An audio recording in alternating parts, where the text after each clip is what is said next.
Bonjour. Alors faites-vous une de ces 3 erreurs dont je vais parler lorsque vous êtes vous-même bloqué ou lorsqu'une situation à l'extérieur est bloquée.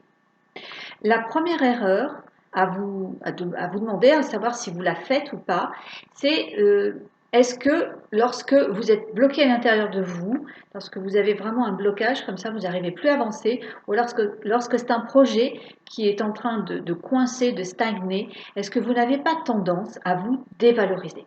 Est-ce que dans ces moments-là, vous n'êtes pas en train d'avoir un jugement négatif vis-à-vis de vous-même et que vous vous installez dans l'auto-dépréciation?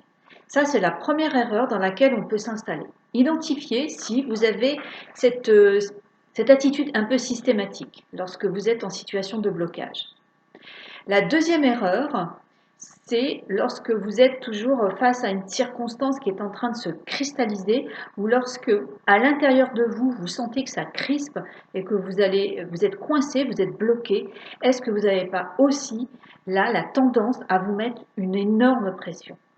À vouloir de vous de sortir rapidement de ça, à vraiment être dans cette pression interne et pression par rapport aux circonstances extérieures et aux personnes qui sont concernées par la situation. Est-ce que vous n'êtes pas dans cette attitude comme ça, contrôlante, qui met les choses sous pression et vous mettre sous pression?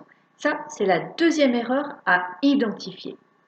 Et enfin, la troisième erreur, c'est de vous demander si vous n'êtes pas dans ces circonstances où c'est vous-même qui êtes bloqué ou si c'est encore une fois un projet ou une relation qui est en train de stagner, de se scléroser, si vous n'avez pas des attentes et beaucoup d'attentes vis-à-vis de vous-même ou de l'autre ou des circonstances. Est-ce que vous n'êtes pas dans une attente démesurée? Ces 3 erreurs vont ajouter du stress là où il y en a déjà.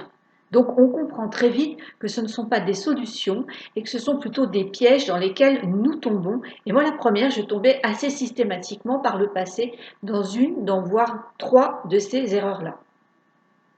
Identifiez quelles sont les erreurs qui vous caractérisent et là vous allez pouvoir du coup disposer de nouvelles pistes pour aller chercher des améliorations, pour aller vers les solutions afin de ne plus retomber dans ces erreurs.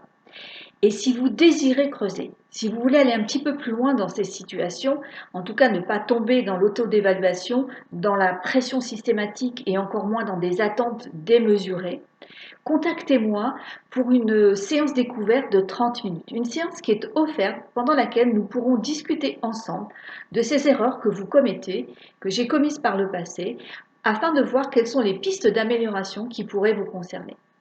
Merci de votre belle écoute, c'était Isabelle Andreau.